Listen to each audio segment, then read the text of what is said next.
All right, hey traders, TG Watkins here. I think we got everything up and running over on the social medias. We got YouTube, Facebook, X, and we got the Moxie Indicator Room too.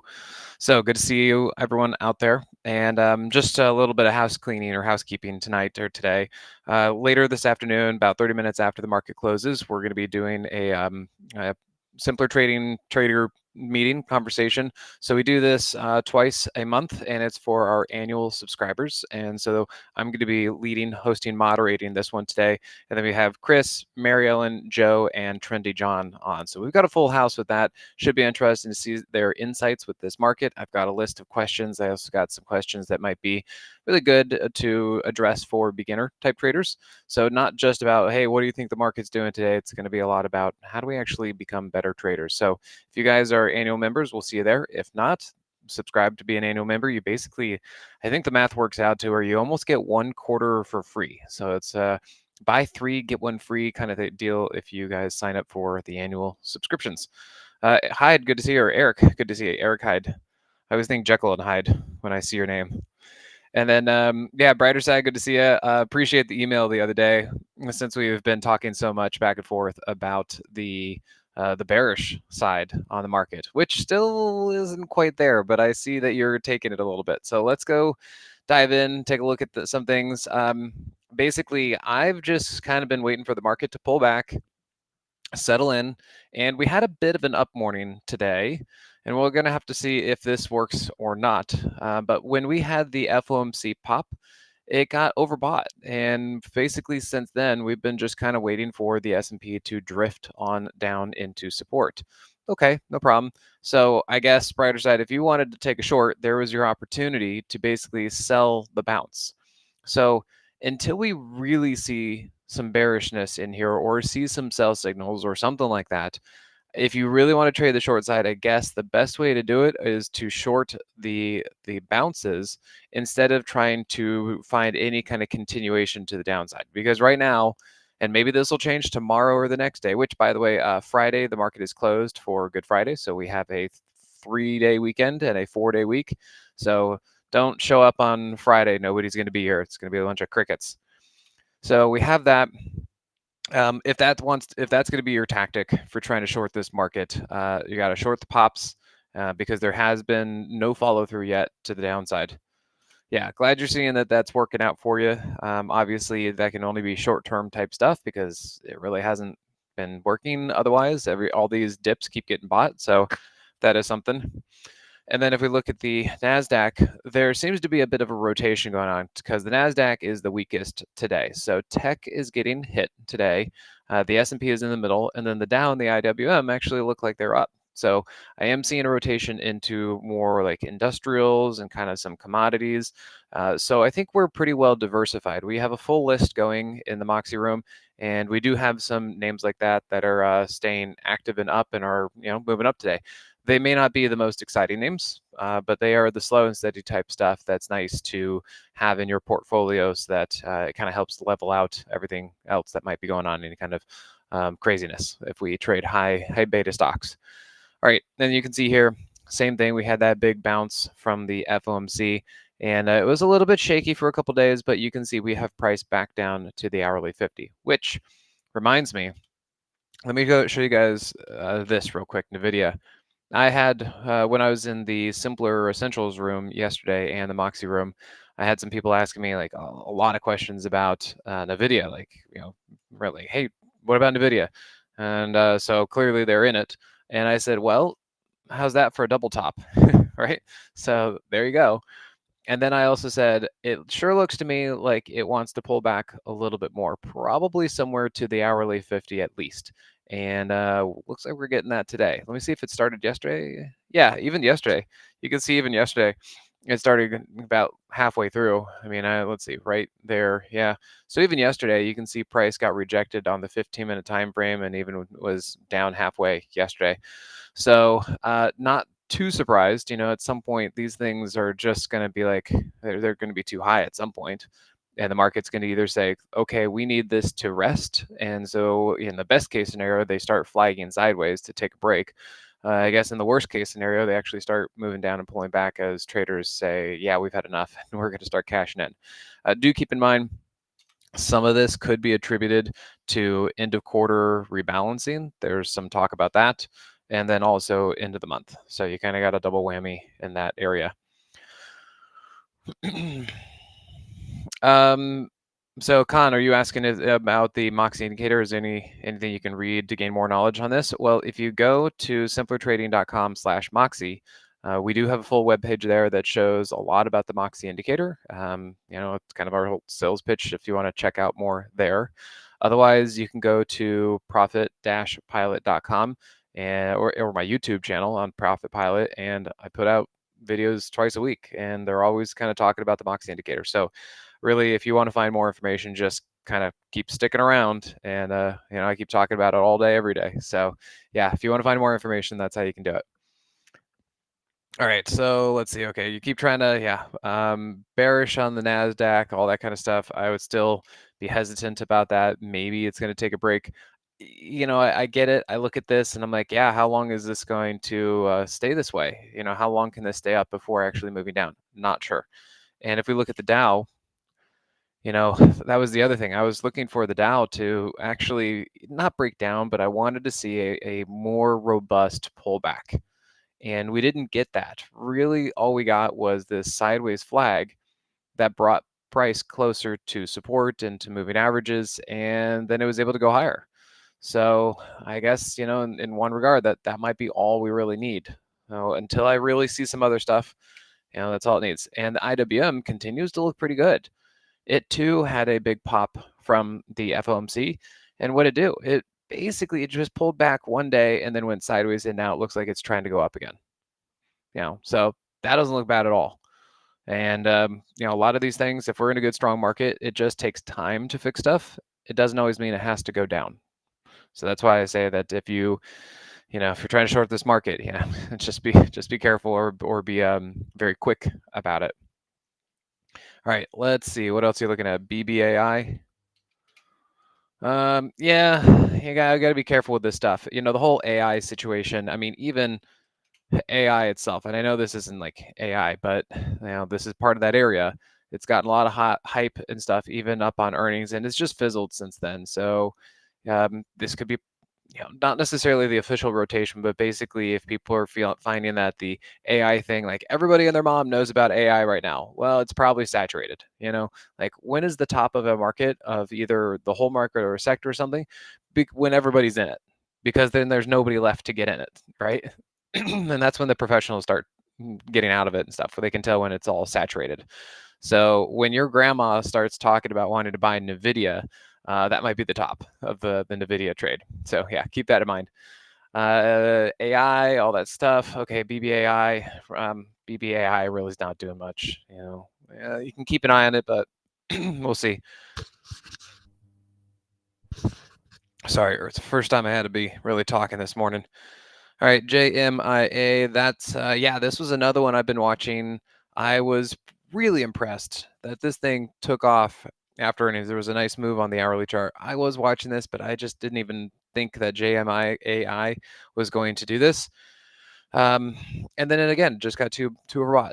It gets up there, and you want to check something out. Look at that. There's your Moxie price trigger. You want to see about timing. The Moxie indicator does a really good job about timing. And speaking of that, I actually was watching CART.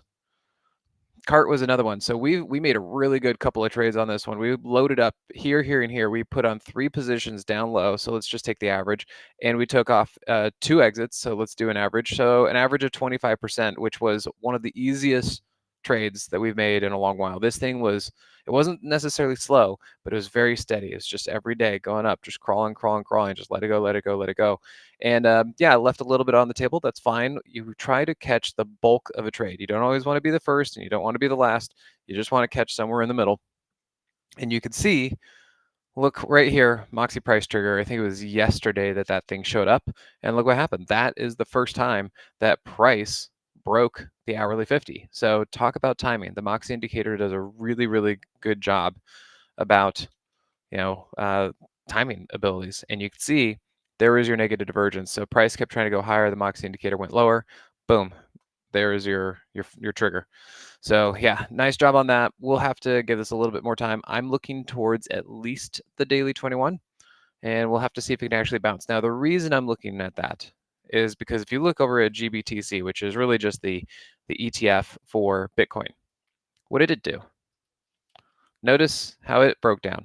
Kind of like CART, right? It finally broke the hourly 50 right there.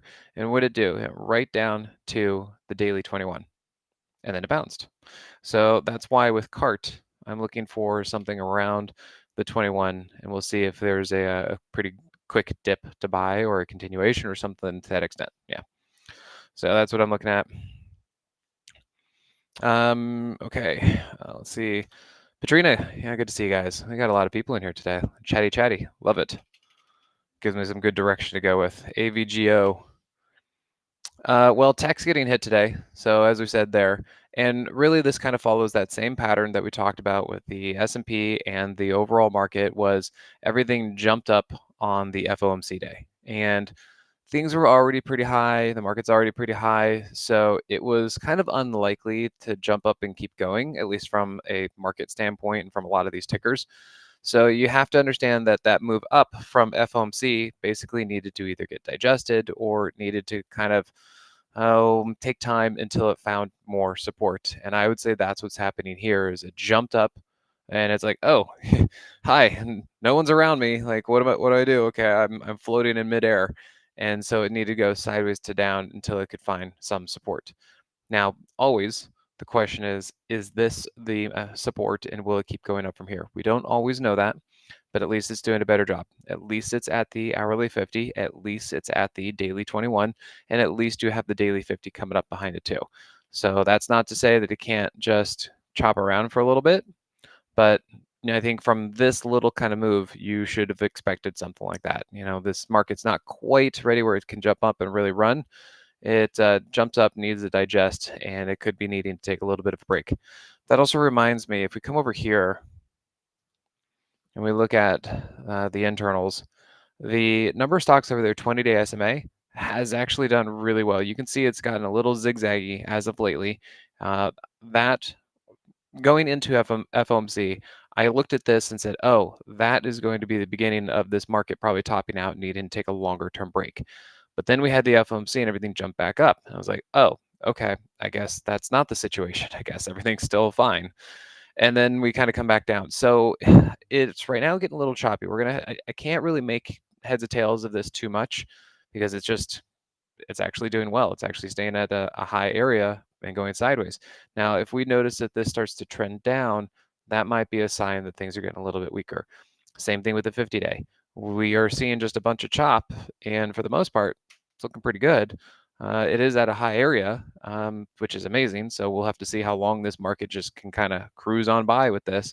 But yeah, we are looking eventually for this thing to start trending lower, and that'll be some of our first signs or warnings if the market is starting to wear out underneath us. Yeah, and then brighter side, I have been noticing F. So Ford looking pretty decent, in through here. Yeah, not too bad, really. It's been holding the daily 50 pretty well, and the daily 50 is about to cross over the 200. And if we actually look over here at the monthly and weekly, this is looking pretty promising. Yeah, really. I mean, if you look right there, that looks like it's starting to kind of recover. I would honestly say it's probably like inverse head and shoulders in that case. And yeah, prices back up. I don't know how exciting Ford is going to be as far as a trade, but it does look like it's finally out of the dumps and starting to move up, which again, I just keep seeing more and more stuff out there starting to get on board. So even though the market at some point might pull back and might correct and it might do it for a prolonged period of time, I'm starting to see a lot of participation. And I think that at some point we'll continue to see rotation. We'll see the market pull back, but really, I think we're in a good, strong mode for the foreseeable future, and we'll just have to keep kind of finding setups that are working. So I'm not too worried about it. We just won't need to watch out for whenever that pullback comes. Austin, yeah. So bonds are starting to go up, right? Okay, and so yeah, if you look here, if we look at TLT, and I can show you the inverse with T and X, what are we seeing? Price down, Moxie indicator up. So, Con, you were kind of asking about the Moxie indicator and like where you can find more information. Like, honestly, you tune in on Wednesdays here, you look at my YouTube videos, and you just watch me show you how this thing works and how you can, incorporate it into your trading. So there's your positive divergence, and you'll notice there's your price trigger. So this is telling me that this looks like it wants to start moving up. And actually, if you look here at price, you can see it's now balancing between the 30 and the 50 weekly. And if that 30 holds, and if it can finally get over the 50, then it looks to me like this wants to go higher. Now, of course, it can keep going sideways for a while. The Fed can change something else, like whatever. But since this is the bonds, so TLT and TNX, and the market was pretty excited about FOMC last week. And the reason is because Jerome Powell continues to say, even though he's hedging his bets, but he continues to say, we do plan to cut rates at some point. And so the market is starting to work with that. They're starting to say like, okay, if they're going to be reducing rates, then TNX goes down and TLT goes up. And come over here. Let's the same thing. Yeah, this is kind of not looking too bad. It's been a little wavy, as price is trying to be discovered, and you come in here and well, maybe there's a double bottom, and you can see we've been putting in some positive divergence on the Moxie indicator, and interestingly enough, look here on the daily. The 50 and the 200 are close enough that if the 50 wanted to go over the 200, it could. So that's pretty close. And this is a potential trampoline move. Price below the 50, the Moxie indicator above 0. Now, these are the bonds. They don't always move exactly like stock, but if we were to wrap the Moxie indicator rules and everything else around this, well, that's what I'm seeing. So it's looking pretty good to have those go up, which means that the TNX could go down. And same kind of deal. We've seen this kind of bounce. This could actually be a bear flag. So if the market does actually want to, if TNX actually wants to go down, this could be the down move. This could just be a bear flag or a bear bounce, and then it could eventually move lower. So yeah, I'm kind of seeing that same stuff. I think that would be good for the market. The market is just loving the idea of lower interest rates, especially. Let me put a little caveat around that, because a lot of people have said, they've gone back and they've looked at history and they said, actually, when the Fed lowers interest rates, that's the beginning of the next bear market, or that's the beginning of the market going down, all that kind of stuff. Well, there was a little bit of a nuance to this that I actually read someplace, and it really kind of clicked. I was like, oh, that makes a lot of sense. So yes, typically when the Fed reduces interest rates, like lowers rates, cut rates, they're doing it because there's a problem with the economy, right? And so if the market says, okay, you're reducing interest rates, we love that, but you're doing it for the wrong reason because the market for the economy is crashing or there are problems. Well, then we're not gonna push the market up because there are bigger problems out there. However, if the Fed starts to reduce rates gently and methodically and slowly, and doing it not in a panic, and doing it not because the economy is crashing or there are problems or they have to go save something. If they do it that way, then the market actually likes it because the economy is okay. The world around us is okay. Things are doing fine. And they're reducing rates because they're basically taking their foot off the brakes. That's a good way to think about it. And if the economy stays strong, however you want to define it, the market apparently thinks the economy is doing well, so fine. As long as there is no dumpster fire and they start reducing interest rates slowly, I think that might be the really nice smooth area that we need in order for things to keep cruising. So keep watching out for that. That's the little insight. So Austin, thanks for leading me into the bonds and that conversation. And Jay, okay, so looking at IoT, generally speaking, I like IoT. I have traded a couple times. I even did a personal trade right through earnings, made a few bucks off of it. That was like 14%. Yeah, about 15, 14%. But I do like it. The challenge are two things. Number one, it's a very choppy stock. Okay, it does not flow very well, so I have a hard time trading it. Number two, in recent history, the major times that has actually done these up moves has all been for earnings. And in between earnings, it's either gone sideways or down, which makes this next to impossible for me to trade because I really don't like to trade earnings.